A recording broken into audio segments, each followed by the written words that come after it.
The broadcast is now starting. All attendees are in listen-only mode. Good afternoon, everyone. Today is Friday, September 16th. My name is Dr. Umonja Smalls, DDA's Director of Professional Staff Development. We welcome you to today's Rate Review Advisory Group webinar. Before we begin, I'd like to go over a few things about today's meeting. All participants will be in listen-only mode. There are two options for listening to the webinar, by computer and phone. If you have trouble hearing, you may try switching by clicking the appropriate button on the audio section of the webinar panel. There are two handouts for the webinar, and you can find them in the handout section of the panel to the right of your screen. If you have any problems downloading and saving, no worries, we'll send following the webinar.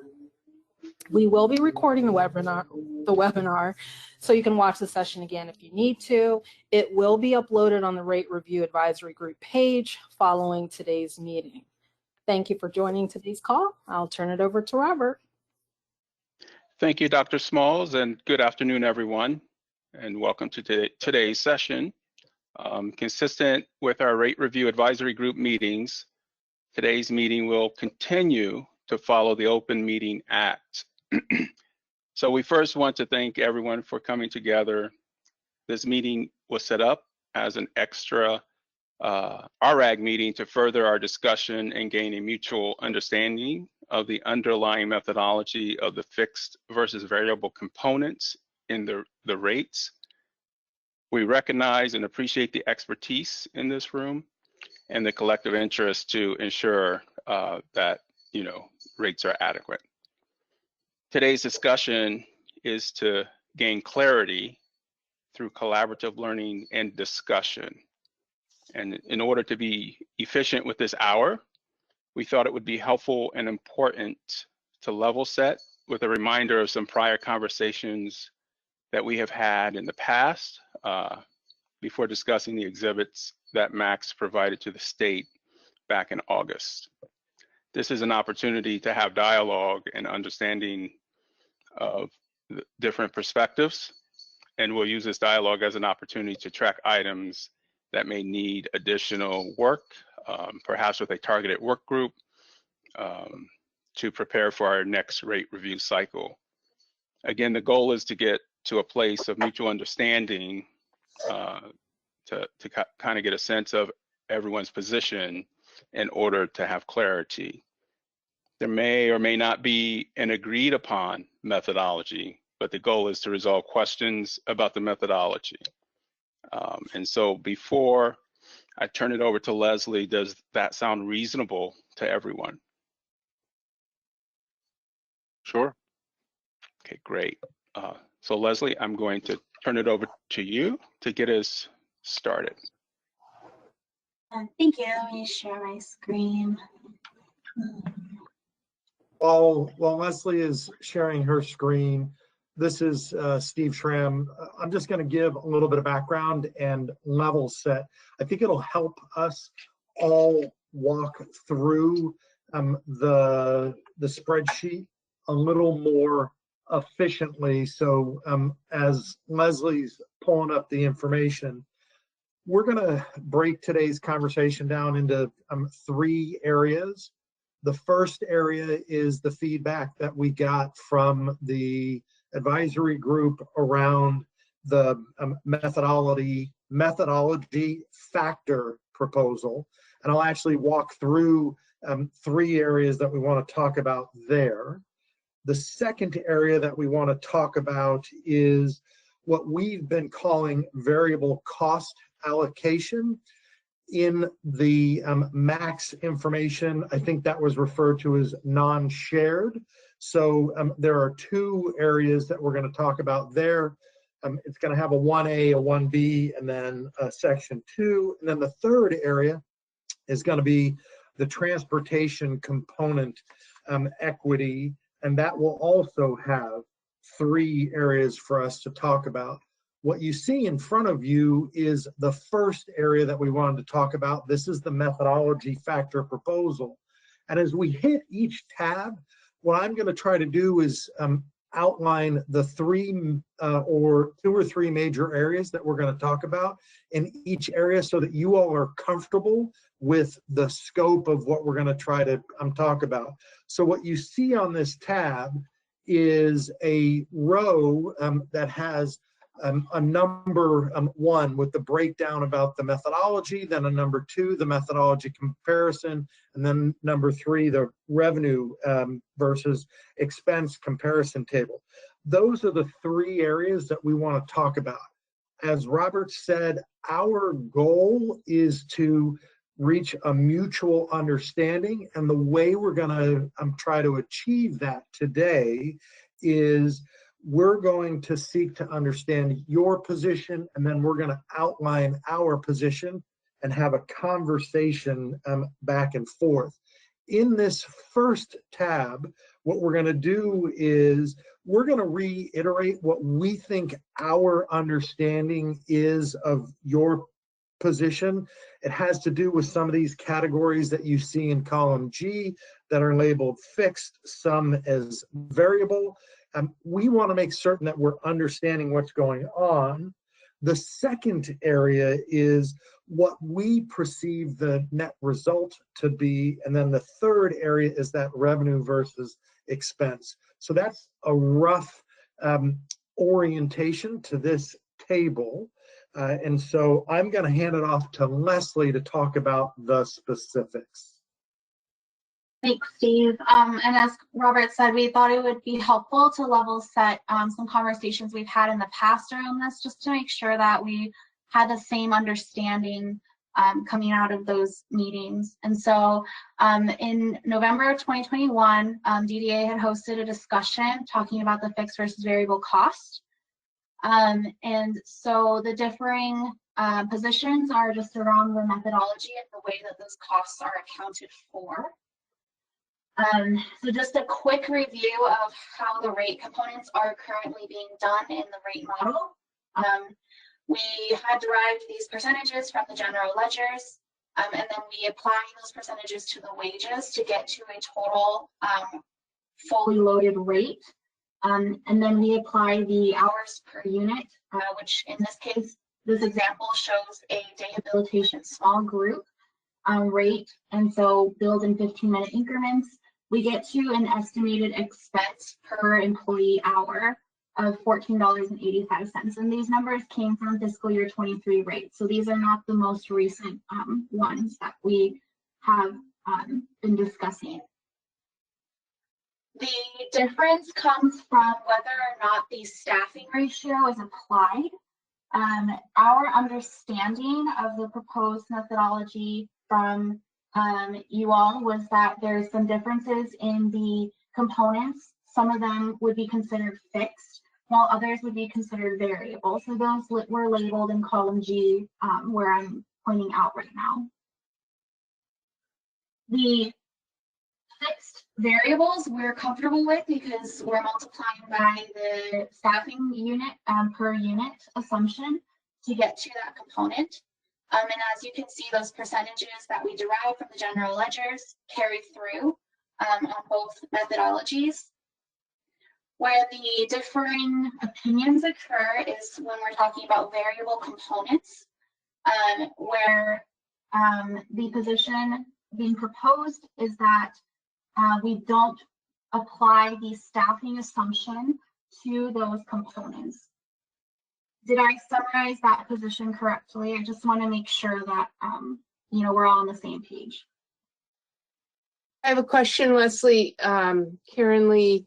So I see your proposed category.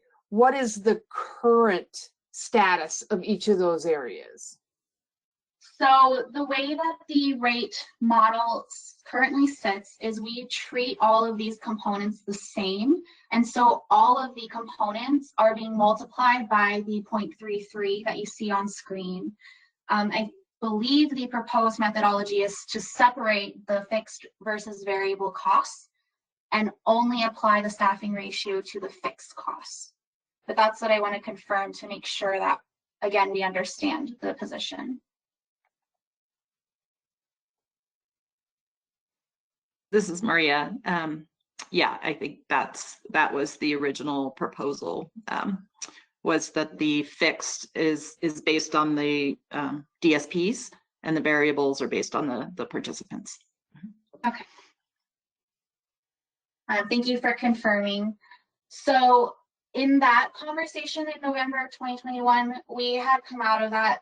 The state had determined that it would be inappropriate to split the cost this way because the rate methodology is predicated on carrying those general ledger percentages through the process.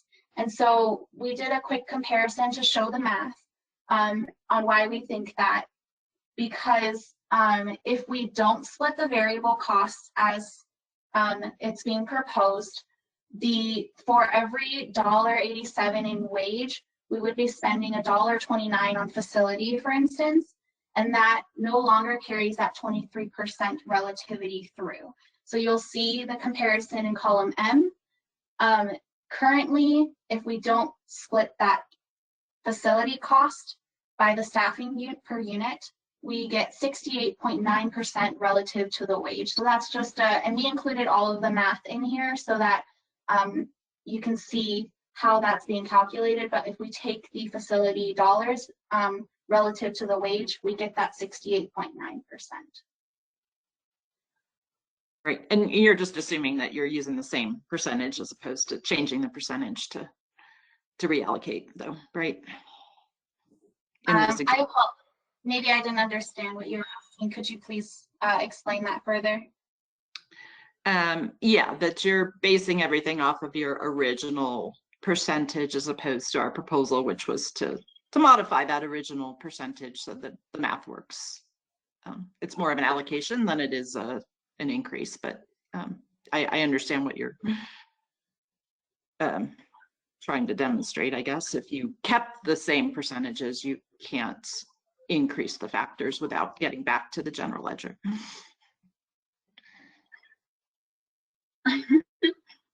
So, yeah, I'll just speak up here. This is Chris Welch from Optimus. We, when we were approached by DDA to review adjustments to the rates, this represents how those adjustments were put into the rates. And so there was no adjustment to, for example, facility costs to bring it down. It was just that the general ledger 23% was still being used, and that was then getting that full value for each individual, resulting in the close to 69%. So we're just representing the way the information was presented to us.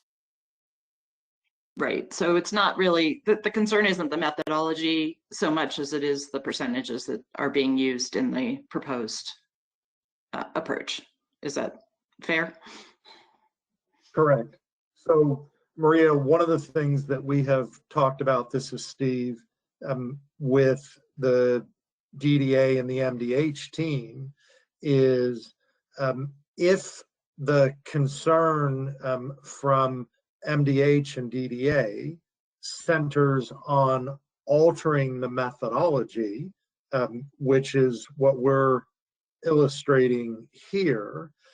There is an alternative approach, which is similar to what we've used in the discussions that we've had around transportation, where we can go and look at the actual percentage used, do it in a manner that is consistent with the current methodology, and if the data are supportive of a higher amount, using a process similar to what we went through in transportation, that MDH and DDA would consider that for future rate setting processes like the fiscal year.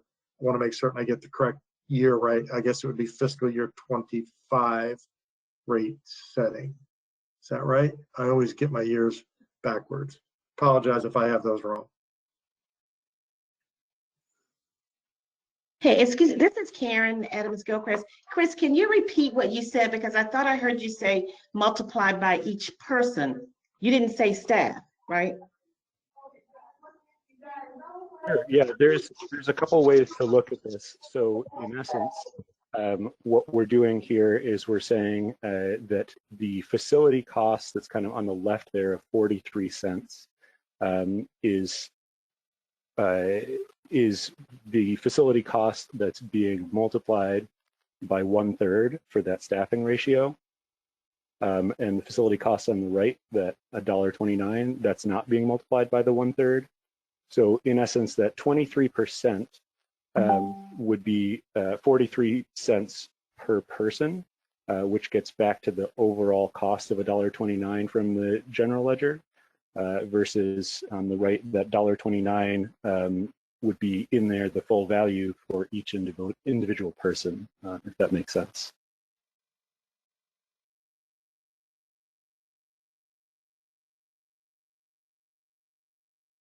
It's a little bit confusing. One of the things to keep in mind, and we have this built to the right as well, if it's helpful to look at it that way, is that for each of these services, you would be billing 1 unit per individual. And so sometimes it's useful to talk on a per employee hour basis, and sometimes it's useful to talk on a per billable rate basis. And so what we're trying to demonstrate is that in essence, what we believe we have in the rate model is that those costs are divided out by all of the individuals, such that when you bill those units multiple times for the number of people being served, you get back to that overall cost. What we think we're understanding on the right is that the full cost is billed for every single individual, and so when you bill that multiple times, you're in essence getting that full value of facility for 1 plus the full value of facility for 2 plus the full value of facility for 3, and in essence you get 3 times the amount of that facility cost. Does that help?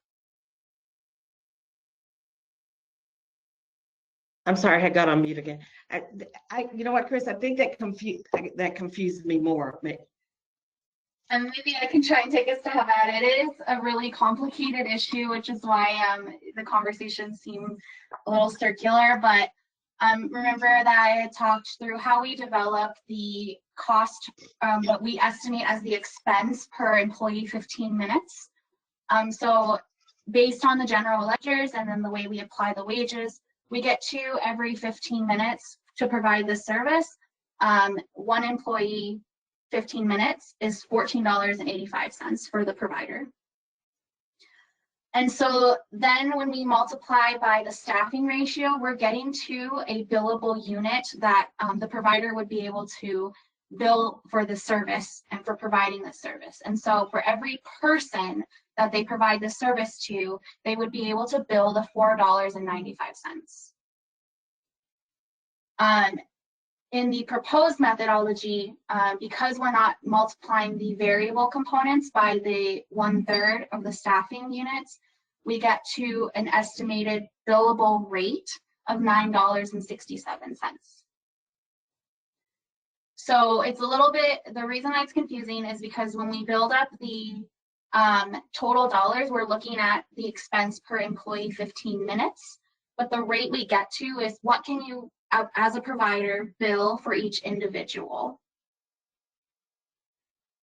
And so what Chris was trying to get at was when we compare the provider revenue at 1 person, the provider would be able to bill $4.95 in the current methodology.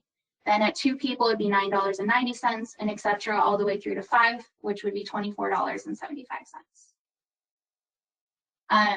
That's per 15-minute increment. Correct. That's right. You got it. Is that a little clear for you? That is. Thank you. Okay, perfect. Yes. So again, what we're comparing to when we do revenue minus expenses, which is in column R, is tying back to what we've estimated as the expense per employee 15 minutes. And so what we've done here is in group size 1, we take the $4.95 and subtract what we estimate as the provider's expense to get a net negative of $9.90. And then we do the same thing for group size 2, 3, 4, and 5. And so we see here that at a group size of 3, we would break even on the provider's estimated expense. The reason why expense is in quotation marks is because we don't really know what the cost that rendered to providers is, but this is how we've built the rate model to get to what we want to build in for providers' costs. And so the intention is if we split by a staff a ratio of 1 to 3, then at 3 you'll break even, at 4 and 5 you'll make a net profit. And so the reason we wanted to show this table was we received feedback as part of prior advisory groups that it would be desirable from the agency perspective if you could show us what the state is assuming the population mix to be in the current rate methodology. And what we had always said was, we assume a blend of group sizes. And you asked, well, could you show us what you mean by a blend of group sizes? And so this is an example of demonstrating that blend. The challenge that we have between what we're showing in the rate model up at top versus the proposed methodology is that we're assuming an average group size of 3, and this is across all of the providers. And then the proposed methodology looks like it's more closely assuming an average group size of somewhere between 1 and 2, because that would be what we're assuming, and we're trying to get to a mutual understanding. So that's why we're walking through this with the max proposal. So we thought it would be helpful to share this table as part of the conversation. Can you explain the revenue less expenses? I guess I'm not tracking what expenses you're using to do that calculation. So Sure. the way, yeah, Leslie has explained it. Leslie, highlight that 1485. So if you look at the 1485 minus the provider revenue of 495, that's how you get the 990.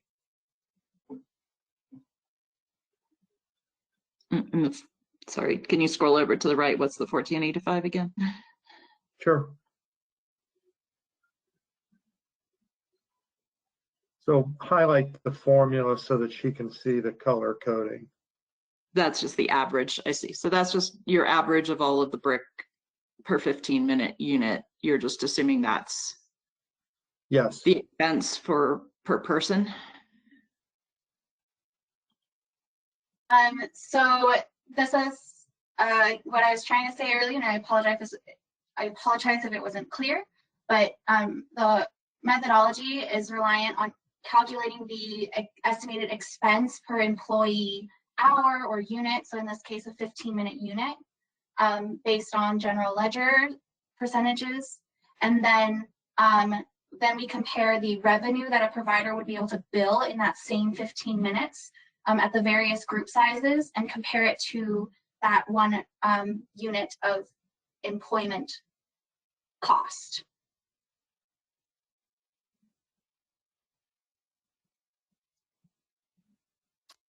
Another way to say that might be helpful is that 1485 that's highlighted would be the cost for the group.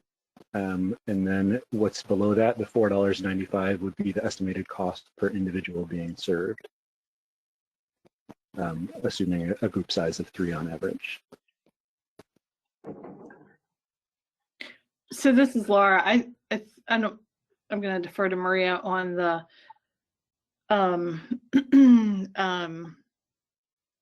technical side of the calculations, but I will say I think one of the issues, when you talk about this being the actual cost, we don't know what the services are going to cost, but we know that the ledgers that were used are really outdated given how, day hab services are currently being provided. So I just want to point out that I think, I do think that is one of the problems that we are continuing to have. Yeah, absolutely.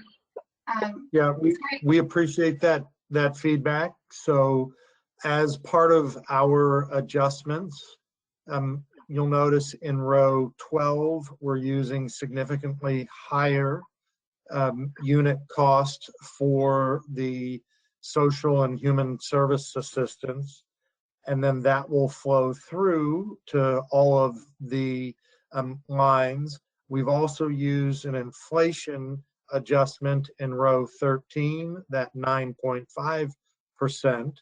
And then we increased other percentages, for instance, the transportation based on feedback, so that we do recognize, based on feedback from the advisory group and our individual meetings with the early adopter group and MACs, that the general ledger information potentially understated your expenses. And so we tried to adjust upward to account for that.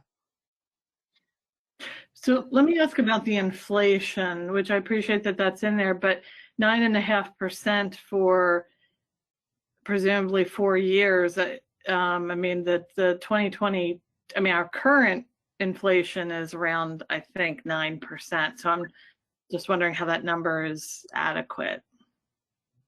So I had mentioned earlier that this is the fiscal year 23 rate. We haven't brought in any numbers from this current cycle. I believe that there was an increase to the wage or the inflation for the cycle as well. We just wanted to use the most recent published rates. Sure. Yeah, and I'll just add on there, there's certainly room for discussion around any of these specific pieces, but we really wanted to make sure that we had some time based on the feedback today to be able to talk about the fixed and variable methodology. But if there's questions, concerns, or thoughts about how any of the specific components are calculated, as Steve mentioned, we're more than willing to have those discussions, see what data can be collected, see how things may be adjusted. I just want to make sure we have an opportunity to talk about that fixed and variable methodology while we have the time today.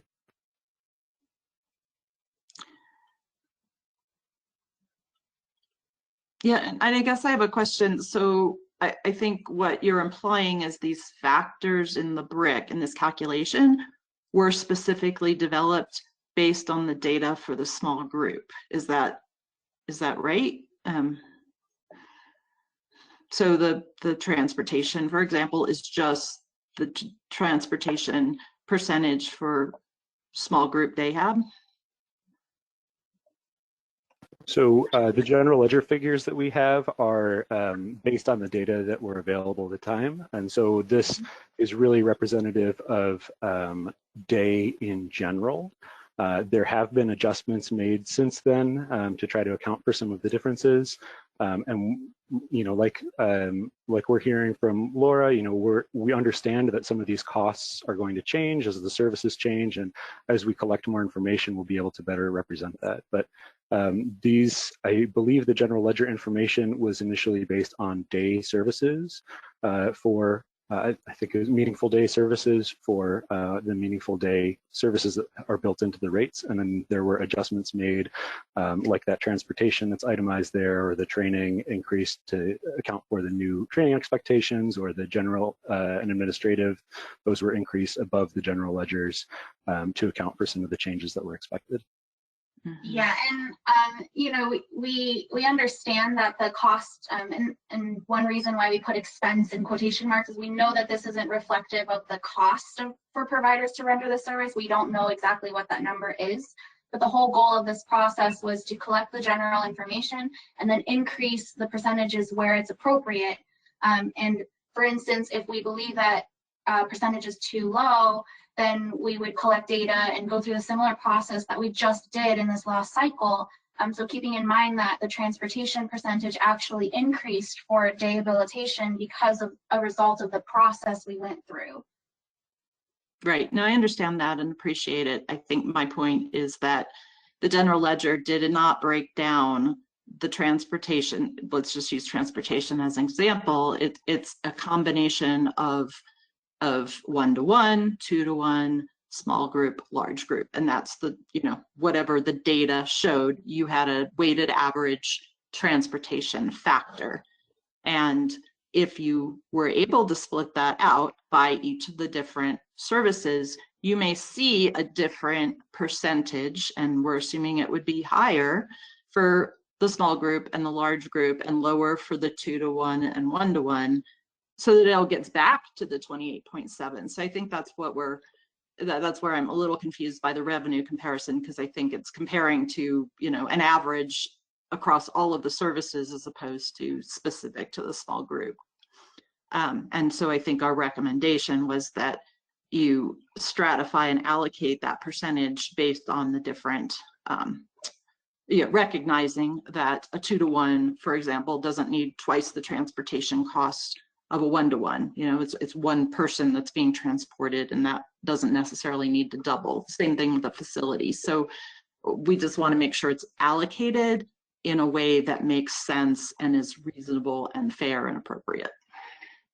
And we did ask Maria, as part of the advisory group, if it would be possible to split out the transportation by the different sizes. And the feedback that we got during the advisory group process was from most of the providers that was not going to be possible using the historical information. We would welcome that as part of future rate setting. Before we continue this conversation, I just want to be respectful of everyone's time.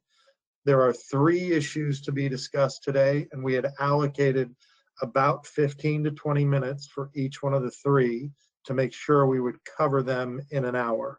And so we're at a little bit more than half past the hour. So I just want to be cognizant of that and ask the group collectively, should we continue this conversation, or should we move to each one of the other areas so that we can at least outline our understanding of your position, outline our position, as the stated purpose of today's meeting is to get that mutual understanding on all 3 of these. I just want to be respectful of the amount of time.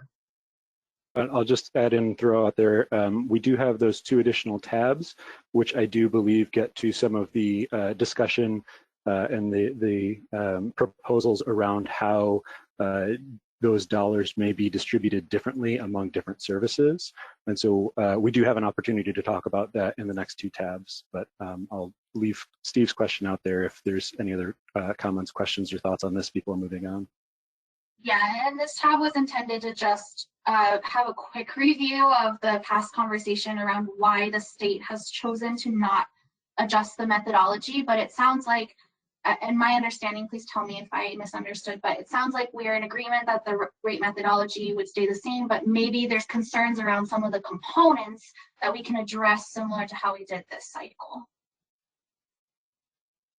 Yeah, and I guess I'm confused about the methodology, but I think, what you're characterizing as Max proposed and raising the concern over how much higher it is compared to the rate model is not the intent. The intent is that we use a different percentage to get back to something that's the weighted average for the rate model. So I'm not sure if that's your subsequent tabs, but I do think if you're asking, do you understand what we were proposing, I have concerns that you didn't based on this example. So we have gotten Steve. back to, sorry, Chris, go ahead. Apologies. No, I was just saying, go ahead, you go, keep going. I was just going to say, we have gotten back to the weighted average, and then subsequently we have adjusted. And so our understanding is Mac's proposal is desiring increasing the percentages to facility, program support, and transportation. You use a methodology that we believe is inconsistent with the BRIC methodology, but we believe your requested proposal is to increase the percentages for facility, program support, and transportation. For small group and large group, which potentially could lower the percentages for the 1-to-1 and 2-to-1. So I think that's the piece maybe you're missing.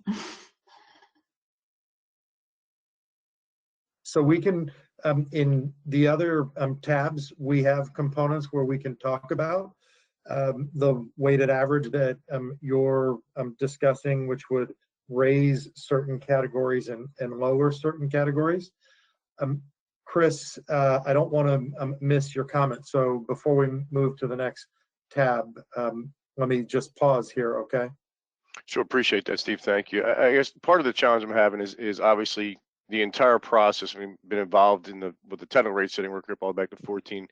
Is we've never really seen the intricate workings of the calculations. And we're going through this process and we're looking at this. The goal here is not to say that we need 104% for program support.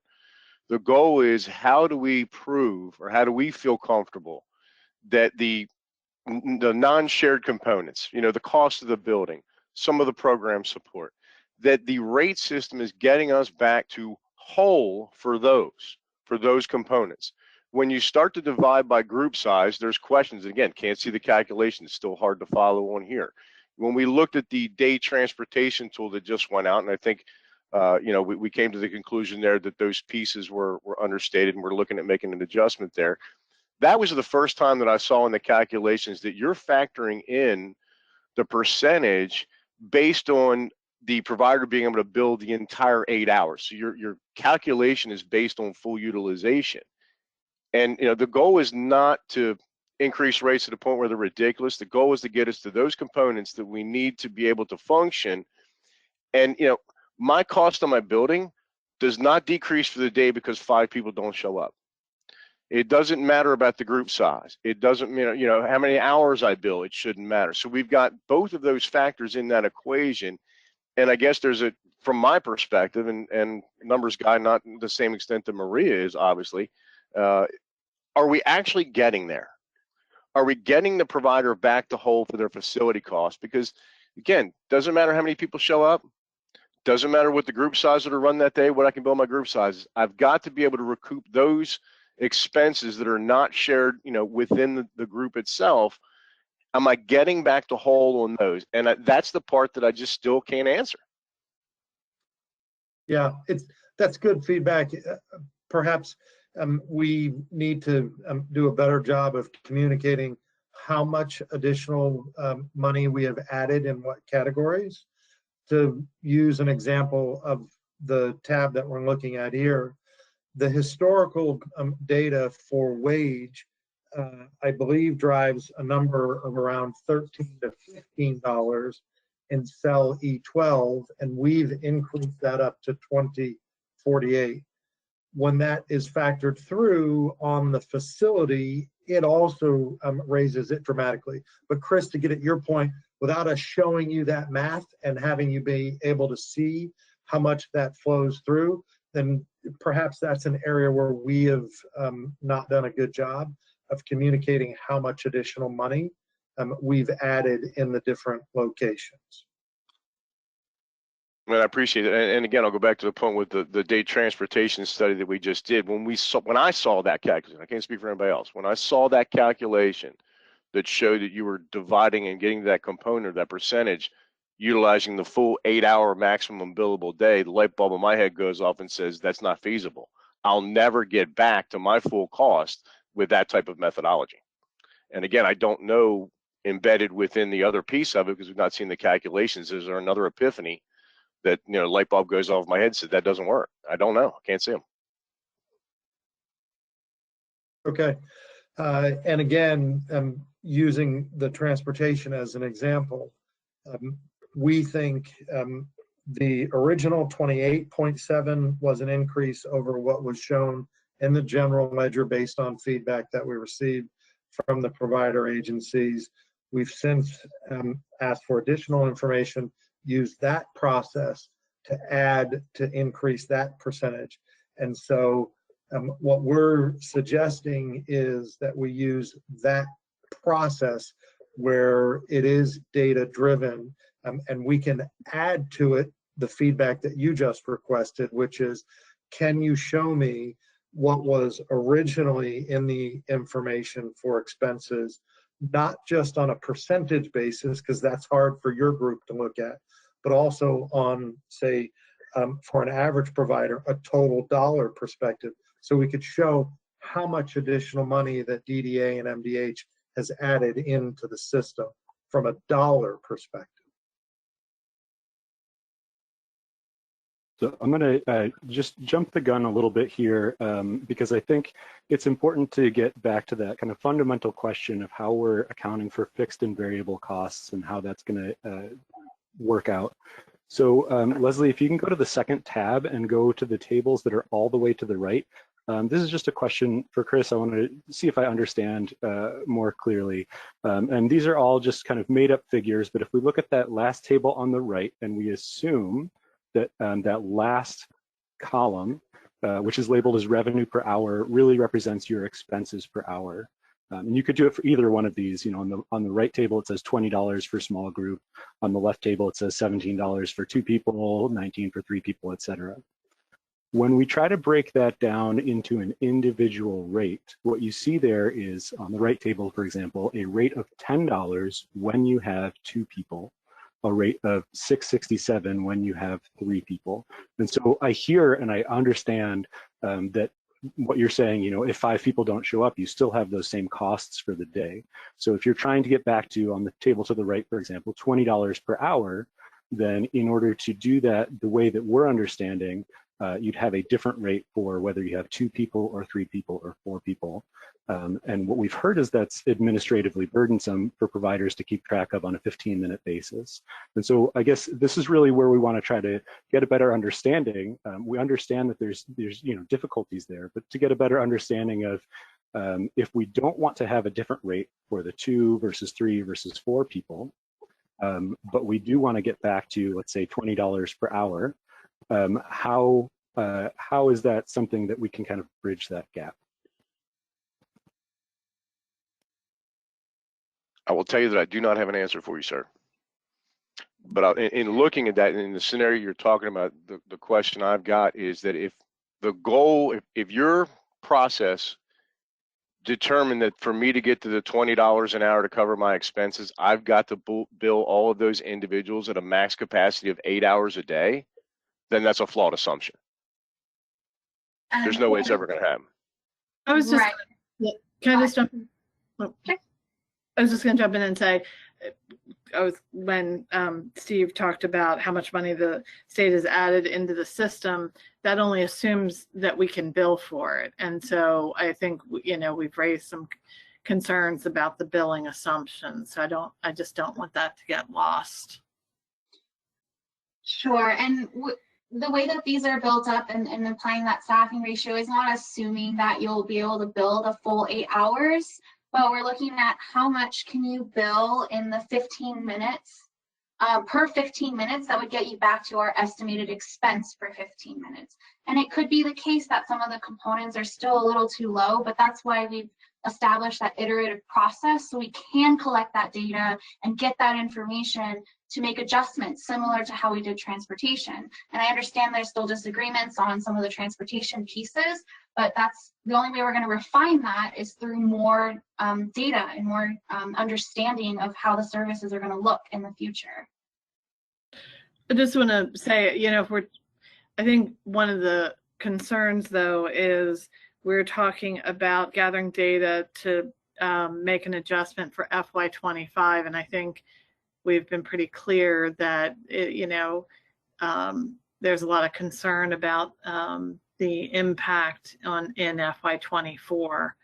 I mean, there was concern about FY23, and so this discussion I thought was to hope to get us to a better place for FY24. So then to push it out to 25 is, you know, very concerning.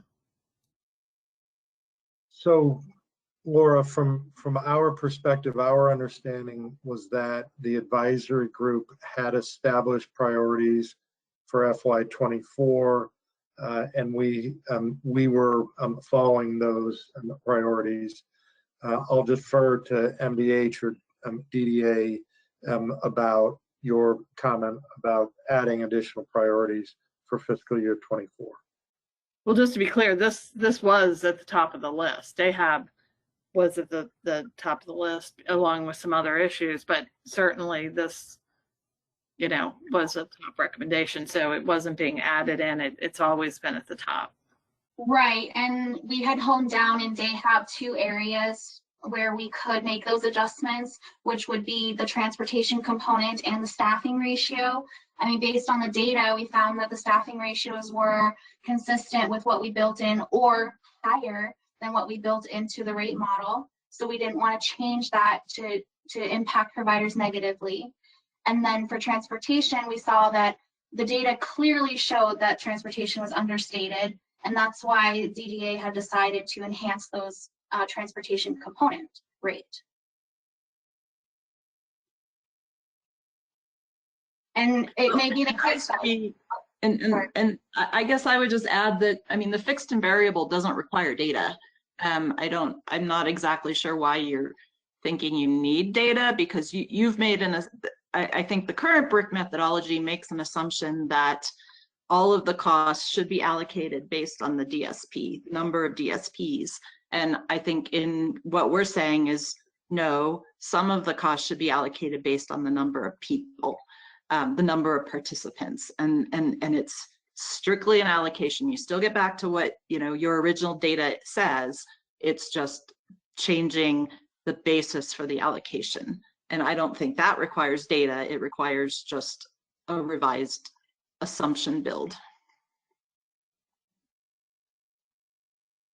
So Maria, I know we are a little bit short on time. We were trying to get a lot in here, and there's been some good discussion. On the third tab, I think we do have, we're going through some of the proposal that you had shared of kind of building things based on that staffing ratio versus building things based on an individual basis.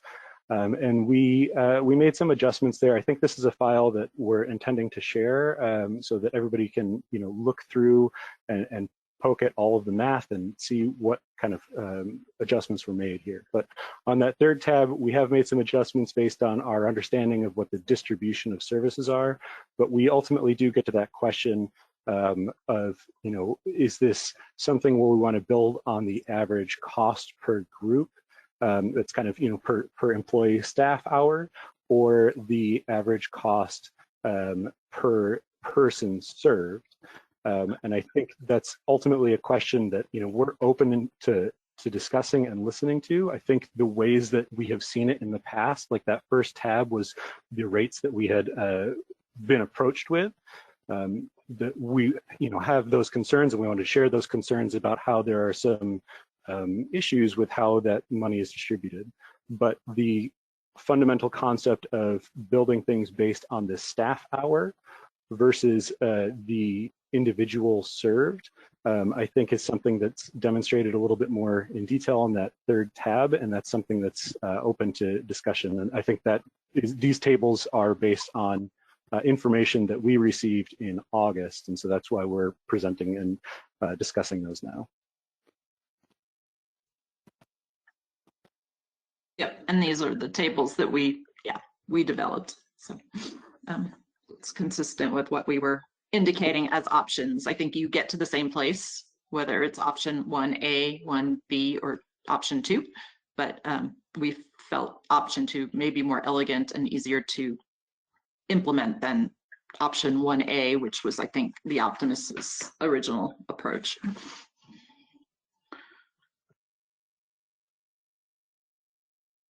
Sure. So I know we have, again, some time constraints here, and so I'll leave it up to MDH on how we want to proceed. But just to give a very, very quick walkthrough of this tab in case this is our only chance here.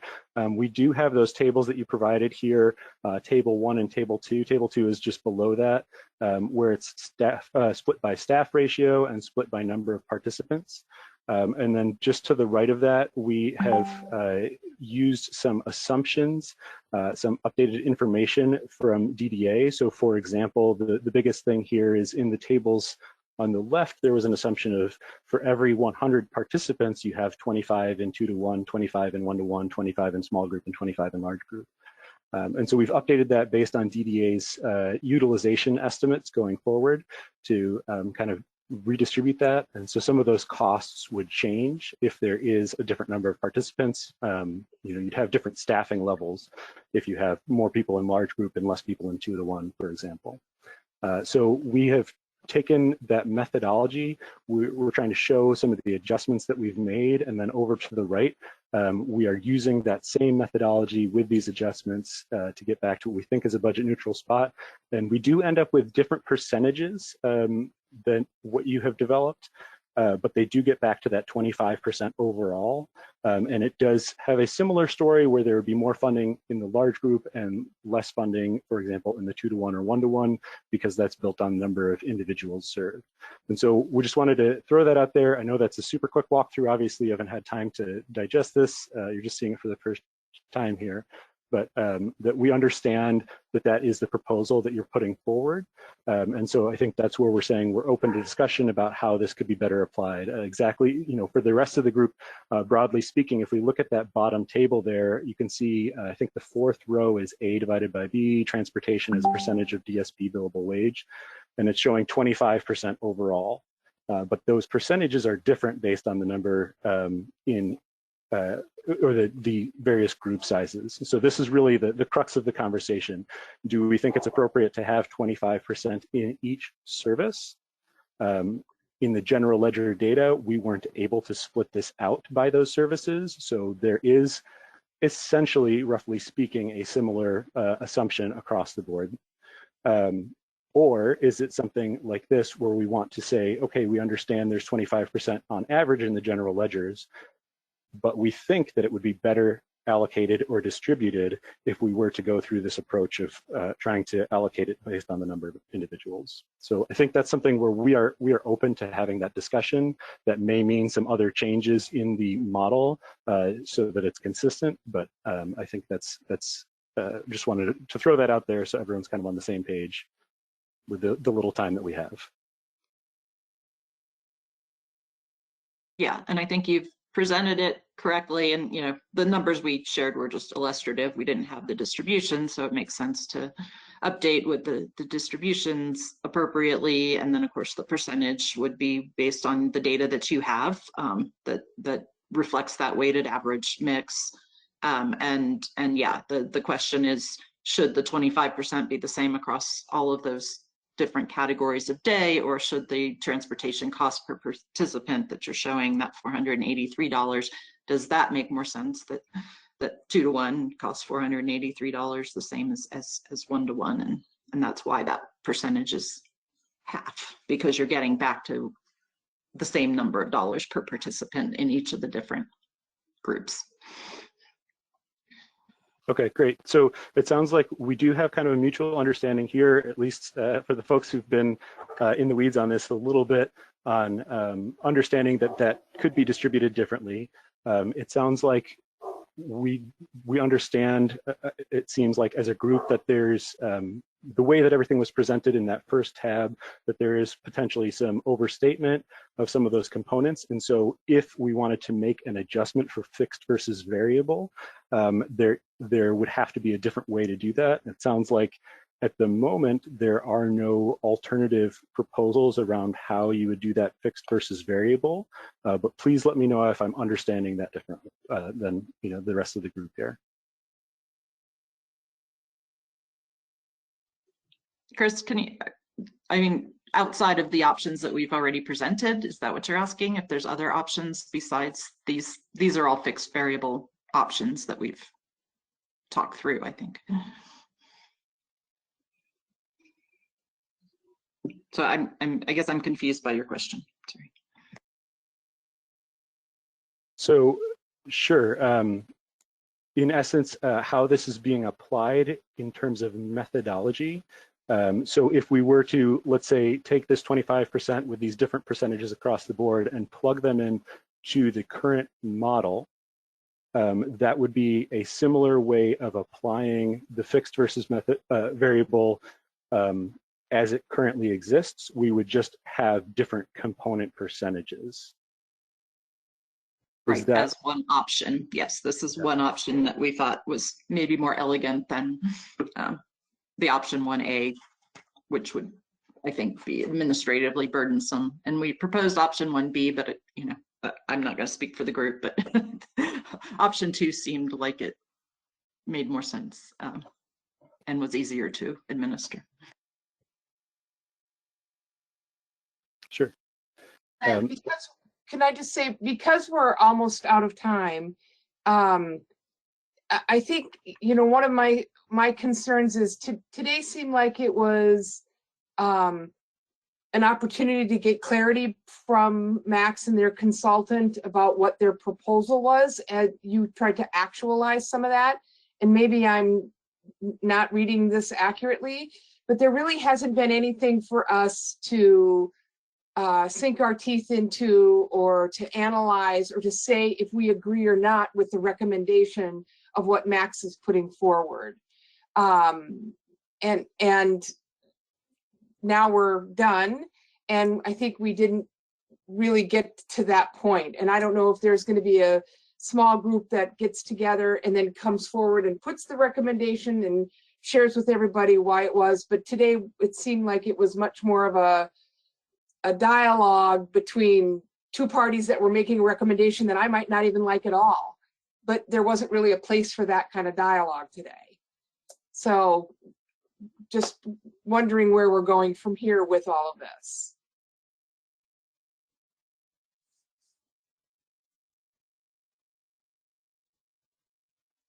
Well, this is Chris Parks. I'd certainly say I'd like to see the conversation continue. I don't think it's done. We have the ability within this mechanism for subgroups to continue the conversation. I know we're out of cycle, but can they continue in a subgroup fashion? We've not utilized that mechanism. It's one of the recommendations that we've made. I'd like to see it continue. I mean, if we stop, wait till next year to start again, we're walking up a down escalator. And the longer we take to get it done, the worse off we're going to be. I have just two other comments real quick. Information, as we move into the next, RREG cycle, I think information like this in advance, if possible, and I understand we're always working on the last minute stuff, it's hard to digest on a screen, small, can't see the numbers, can't see the calculations. It'd be nice to have the opportunity to kind of review it beforehand. And it goes back to me really data collection. That's still my focus. And I want to make an adjustment to the meeting minutes. I know we didn't have a quorum when we started. I think we do now. But the meeting minutes, I made the recommendation last time that any future data collection tool have a section on it where the provider can grant permission for their information to be shared with the RREG group. I did not see that in the minutes, and I do not want that to go by the wayside. I think the other last piece of input that I have, just as a whole on the group, we have a lot of things that we table, a lot of things that need to be followed up on, a lot of things that need to be continued, but yet we do not have a parking lot where we put those things and then come back and follow up. My life runs on to do, work in process, and completed. And we put things on the to-do list and they never make it to the work in process, and they don't seem to make it all the way through the completed. So I think that's, as we get better as a group, I think that's part of the process that we need to focus on for improvement, because there's a lot of things, even in the last minutes, we'll follow up on this, we'll follow up on this, we'll follow up on this. And again, we didn't have time in this discussion today to do it, but that's a pattern that has happened over this first year. And I think that it's something that we should correct moving forward.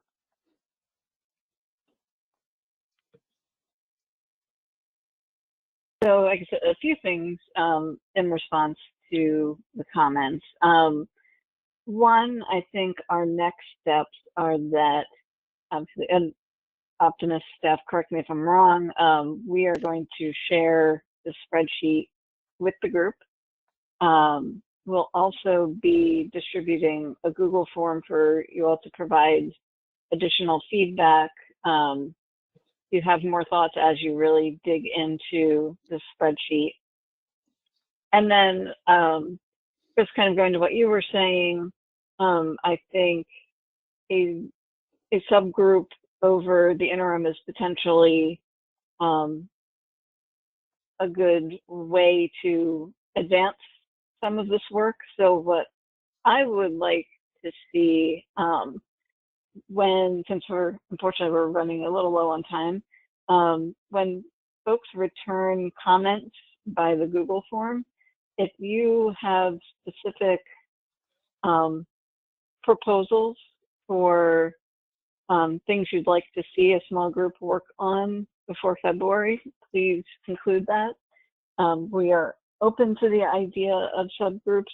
We just want to make sure that the subgroups are kind of well defined as far as what they're going to be working on and what the deliverable is. So if you have proposals of that nature for subgroups, certainly include that in your response, and we'll work on that. Robert, did you have anything else on this topic?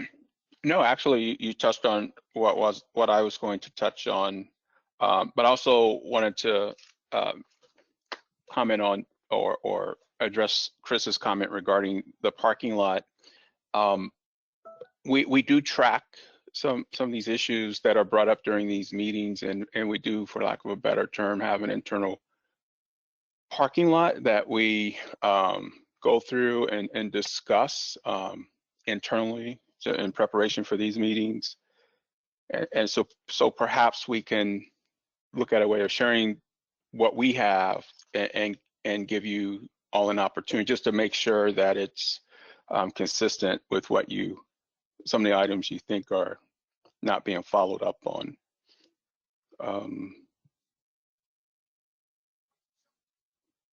Yeah, that's it.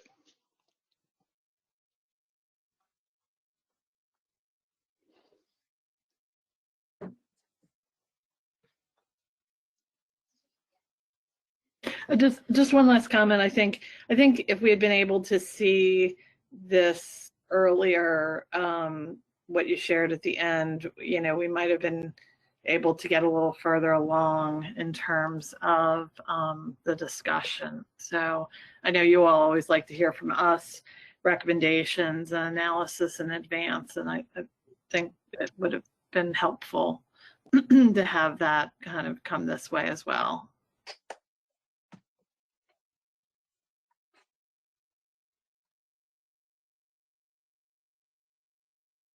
Do you have any other, I guess, comments from the Optimist team? Was there anything else that you wanted to talk through that we didn't get to yet? I'll just say, I know we ran through some things there last minute. We wanted to have kind of a chance to introduce things that you'd have a good understanding of where we were going, rather than just having some numbers dropped on you without any context. So if this is something that you guys have a chance to review and have questions about, please feel free to reach out to the state, and we can support them in responding to questions and providing additional information as needed. And to that point, Jennifer, if we have questions about the spreadsheet, or I actually had a question about the CDS spreadsheet that was sent earlier this week. Do we just share that in writing to you? Is that the best process, and then you'll follow up? Yeah. Why don't you send those questions to Robert and I, and we'll take them back and get answers for you. Thank you.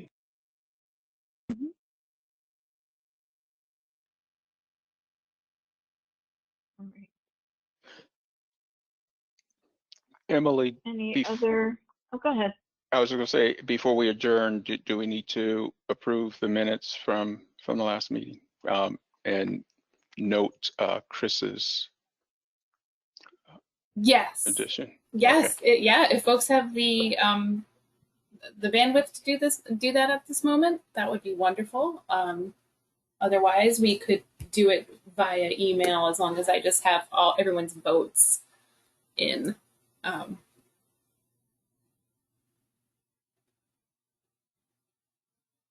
So if members feel ready to vote on the approval of the minutes, absolutely.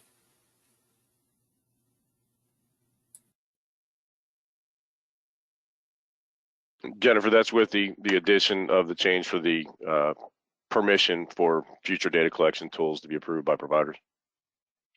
We can make sure that comment is included, sure. Okay, thank you. Mm-hmm. I'll make a motion to approve that.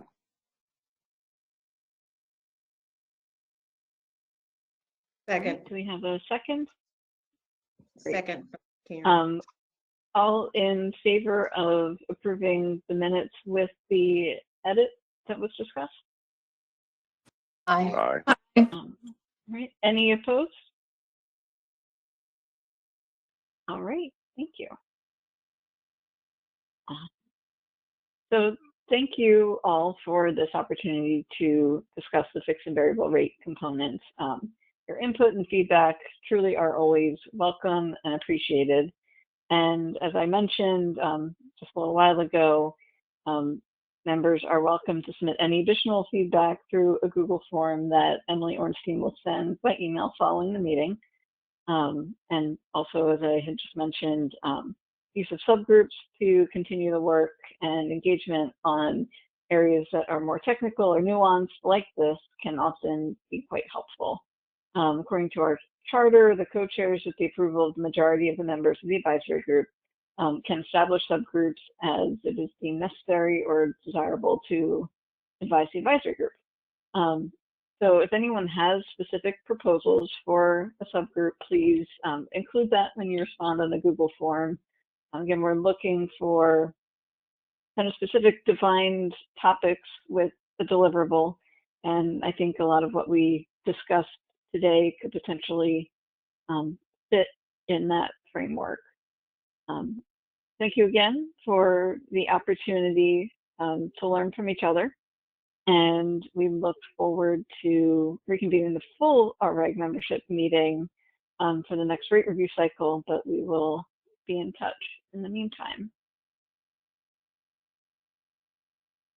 Thank you, everyone.